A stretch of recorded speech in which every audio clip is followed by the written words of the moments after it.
नमस्कार विद्यार्थी मित्रांनो, आजच्या व्हिडिओमध्ये आपण मुंबई लोहमार्ग पोलीस शिपाई 2026चा जो पेपर आहे, जो की 29 मार्च रोजी झालेला आहे. आजच्या दिवशी त्या पेपरचे संपूर्ण विश्लेषण बघणार आहोत. मागच्या व्हिडिओमध्ये आपण जी के आणि करंट अफेअर्सचे जे काही प्रश्न आले त्याचे विश्लेषण बघितले आणि आत्ताच्या व्हिडिओमध्ये आपण मराठीचं संपूर्ण जेवढे काही प्रश्न आले त्याचे विश्लेषण बघणार आहेत.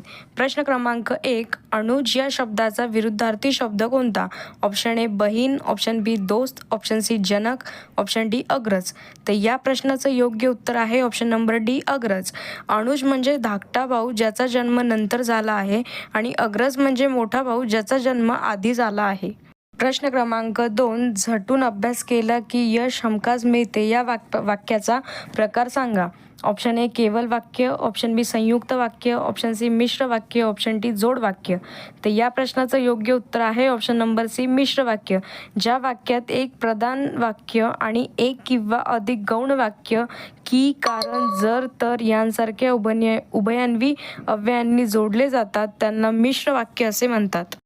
प्रश्न क्रमांक 3, वारंवार हे कोणत्या प्रकाराचे क्रियाविशेषण अव्यय आहे? ऑप्शन ए कालवाचक, ऑप्शन बी संख्यावाचक, ऑप्शन सी रीतिवाचक, ऑप्शन डी स्थलवाचक. तर या प्रश्नाचं योग्य उत्तर आहे ऑप्शन नंबर ए कालवाचक. वारंवार हा शब्द क्रियेची वेळ किंवा आवृत्ती दर्शवतो, म्हणून हे कालवाचक आवृत्तीदर्शक विशेषण अव्यय आहे. प्रश्न क्रमांक 4, मित्रांनो या शब्दात असणारी विभक्ती कोणती? ऑप्शन ए प्रथमा, ऑप्शन बी द्वितीया, ऑप्शन सी चतुर्थी, ऑप्शन डी संबोधन. तर या प्रश्नाचं योग्य उत्तर आहे ऑप्शन नंबर डी संबोधन. जेव्हा एखाद्याला हाक मारली जाते तेव्हा त्याला संबोधन विभक्ती म्हणतात. मित्र या शब्दाला अनेक वचनी हाक मारताना नो हा प्रत्यय लागला आहे.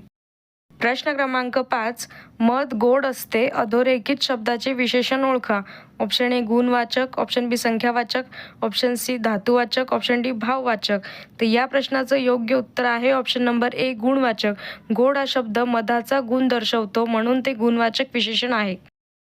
प्रश्न क्रमांक 6, खाई त्याला खवखवे या म्हणीचा विरुद्ध अर्थी ची म्हण ओळखा. ऑप्शन ए चोराच्या मनात चांदणे, ऑप्शन बी कर नाही त्याला डर कशाला, ऑप्शन सी ज्याच्या हाती ससा तो पारथी, ऑप्शन डी गर्वाचे घर खाली. तर या प्रश्नाचं योग्य उत्तर आहे ऑप्शन नंबर बी कर नाही त्याला डर कशाला. खाई त्याला खवखवे म्हणजे ज्याने वाईट गोष्ट केली आहे त्याला मनात भीती वाटते. या उलट कर नाही त्याला डर कशाला म्हणजे ज्याने काहीच गुन्हा केला नाही त्याला कशाची भीती वाटत नाही. प्रश्न क्रमांक 7, पतंग झाडावर अडकला या वाक्यातील अव्ययाचा प्रकार ओळखा. ऑप्शन ए शब्दयोगी अव्यय, ऑप्शन बी उभयान्वी अव्यय, ऑप्शन सी क्रियाविशेषण, ऑप्शन डी केवल प्रयोगी अव्यय. तर या प्रश्नाचं योग्य उत्तर आहे ऑप्शन नंबर ए शब्दयोगी अव्यय.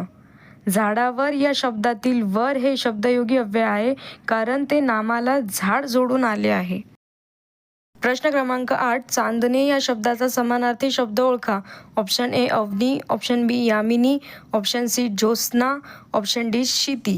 तर या प्रश्नाचं योग्य उत्तर आहे ऑप्शन नंबर सी ज्योत्स्ना.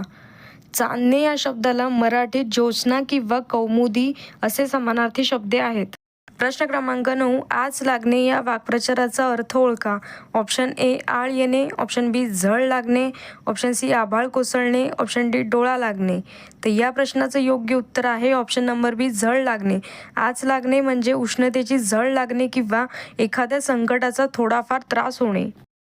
प्रश्न क्रमांक 10, उत्कृष्ट खेळाडूचा आम्हाला अभिमान वाटतो या अधोरेखितील शब्दाची जात ओळखा. ऑप्शन ए विशेष नाम, ऑप्शन बी पदार्थवाचक नाम, ऑप्शन सी सामान्य नाम, ऑप्शन डी भाववाचक नाम. तर या प्रश्नाचं योग्य उत्तर आहे ऑप्शन नंबर डी भाववाचक नाम. अभिमान हा एक शब्द एक भावना किंवा स्थिती दर्शवतो ज्याला आपण स्पर्श करू शकत नाही किंवा पाहू शकत नाही, म्हणून ते भाववाचक नाम आहे. प्रश्न क्रमांक 11, एकच शब्द वाक्यात दोन अर्थांनी वापरल्यामुळे जेव्हा शब्द चमत्कृती साधते तेव्हा खालीलपैकी कोणता अलंकार होतो. ऑप्शन ए श्लेष, ऑप्शन बी दृष्टांत, ऑप्शन सी सार, ऑप्शन डी रूपक. तर या प्रश्नाचं योग्य उत्तर आहे ऑप्शन नंबर ए श्लेष अलंकार. जेव्हा एकाच शब्दाचे दोन अर्थ निघतात आणि त्यामुळे वाक्यात सौंदर्य निर्माण होते तेव्हा त्या श्लेष अलंकार म्हणतात. प्रश्न क्रमांक 12 बहुविराही समासाचे उदाहरण ओळखा. ऑप्शन ए चक्रपाणी अनंग, ऑप्शन बी रामलक्षण पापपुण्य, ऑप्शन सी यथाशक्ती दर दिवस, ऑप्शन डी राजवाडा रक्तचंदन. तर या प्रश्नाचं योग्य उत्तर आहे ऑप्शन नंबर ए चक्रपाणी अनग. ज्या समासातील दोन्ही पदे महत्त्वाची नसून त्यावरून तिसऱ्याच पदाचा बोध होतो त्यास बहुविराही समास असे म्हणतात. उदाहरणार्थ चक्रपाणी, ज्याच्या हातात चक्र आहे असा तो विष्णू. प्रश्न क्रमांक 13 गोविंदाग्रज या टोपण नावाने कोण ओळखले जाते? ऑप्शन ए प्रा राम शेवाळकर, ऑप्शन बी राग गडकरी, ऑप्शन सी प्र के अत्रे, ऑप्शन डी श्री म माटे. तर या प्रश्नाचं योग्य उत्तर आहे ऑप्शन नंबर बी राम गणेश गडकरी.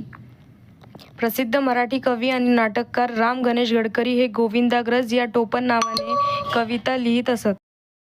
प्रश्न क्रमांक 14 आता संध्याकाळ होत आली होती आणि आईला घराची ओढ लागली होती. वरील वाक्यातील उभयान्वी अव्ययाचा प्रकार ओळखा. ऑप्शन ए परिणामबोधक, ऑप्शन बी विकल्पबोधक, ऑप्शन सी समुच्चय बोधक, ऑप्शन डी न्यूनत्व बोधक. तर या प्रश्नाचं योग्य उत्तर आहे ऑप्शन नंबर सी समुच्चय बोधक. ज्या वाक्यात दोन शब्द किंवा दोन छोटी वाक्ये आणि व शिवाय यांसारख्या शब्दांनी जोडली जातात तिथे समुच्चय बोधक उभयान्वी अव्यय असते. प्रश्न क्रमांक 16 पुढीलपैकी चुकीची विरुद्ध लिंगी जोडी ओळखा. ऑप्शन ए दास दासी, ऑप्शन बी श्रीमान श्रीमती, ऑप्शन सी शिष्य गुरु, ऑप्शन डी राजा राणी. तर या प्रश्नाचं योग्य उत्तर आहे ऑप्शन नंबर सी शिष्य गुरु. शिष्यचे विरुद्धलिंगी रूप शिष्या होते. गुरु हे विरुद्धलिंगी नसून ते परस्पर विरोधी नाते दर्शवणारे शब्द आहेत. इतर जोड्या उदाहरणार्थ दास दासी, श्रीमान श्रीमती, राजा राणी योग्य विरुद्धलिंगी जोड्या आहेत. प्रश्न क्रमांक 17 पुढील वाक्प्रचार व अर्थ यांच्या जोड्या लावून अचूक पर्याय निवडा. तर या प्रश्नाचं योग्य उत्तर आहे ऑप्शन नंबर ए अ 4, बी 1, क 3, ड 2.